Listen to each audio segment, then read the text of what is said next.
Hi, I'm Elizabeth Gearhart. I'm here with Richard Gearhart, founder and owner of Gearhart Law, an intellectual property firm that does patent, trademark, and copyright applications. So, Richard, what we Yes. want to talk about now is why should I have your firm do a patent search? I mean, I can do a Google search. I may even be sophisticated enough to go onto the PTO website and do my own patent search. So why would I hire you guys to do it for me? So patent search is really, really important, right? Before you start on a new project or invest in a patent application, you want to know if somebody else has already thought of, patented, or somehow otherwise disclosed your idea. So you don't want to move forward with your project if it turns out that somebody has already filed a patent on it and could block you. So that's why it's important. And then the other piece of that is that we want to make sure that if you decide you want a patent, that there's a good chance it'll be granted by the patent office. And the only way to really know that or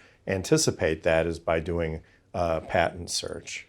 I mean, there's two different ways to do searches from what I understand. Well, I used to do them because I'm a patent agent, but you can either look very narrowly at exactly what the person invented and then go out from there and look for things that are close, because the patent office looks at everything that's even remotely close, right? Or you can start broad and then narrow down in. So I don't think it really matters which type of search you do as long as you look both broad and narrow, right? But the point I'm trying to make here is even if there's not something that's exactly what you invented, if there's something close, then you know that from the search. Right.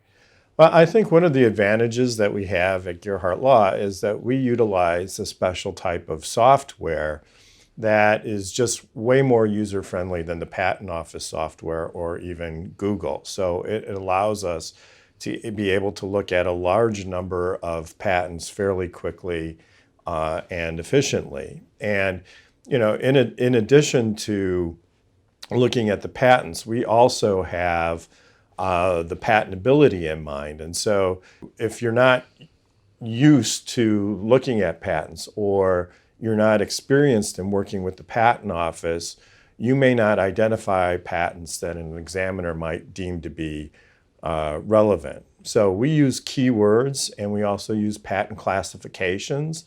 Classifications are categories that the patent office uses to classify patents, and every patent receives a classification.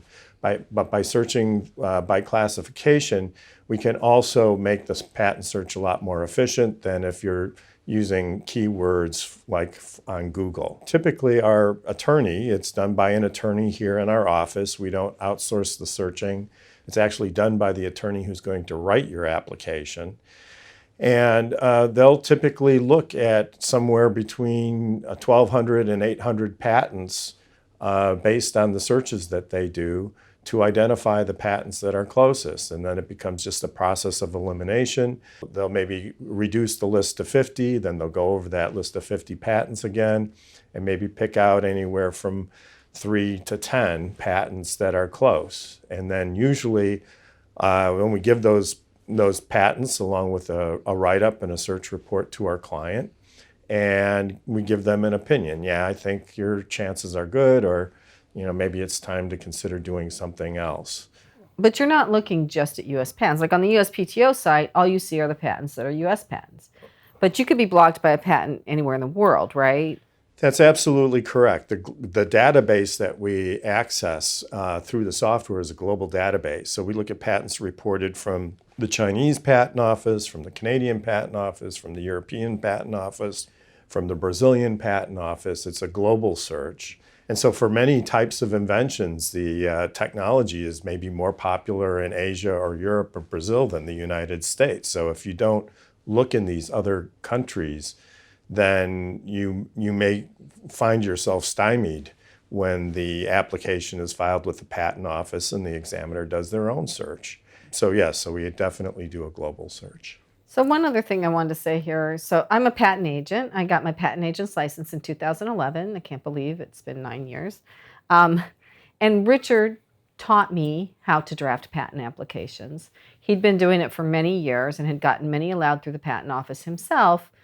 But one thing that was very important when drafting the patent application was if you had done the search, then you knew what your competitive landscape look like, right? And so since we do the searches in-house and have the same person or somebody close to them write the patent application, they can take into mind everything that came out of the search that would knock this patent out of the ballpark, basically, and try to work around that. And so I can remember Richard showing me this one and saying, okay, look here.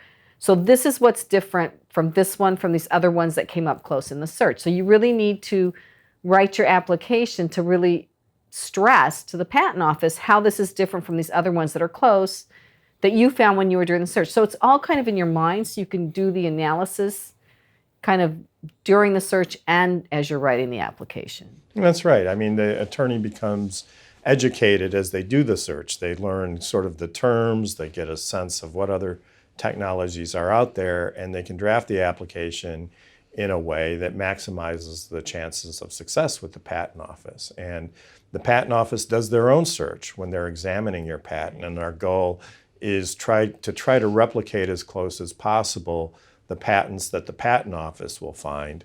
And so we can anticipate, what the potential rejections might be. It's important to note that at Gearhart Law, we don't file a patent on every project.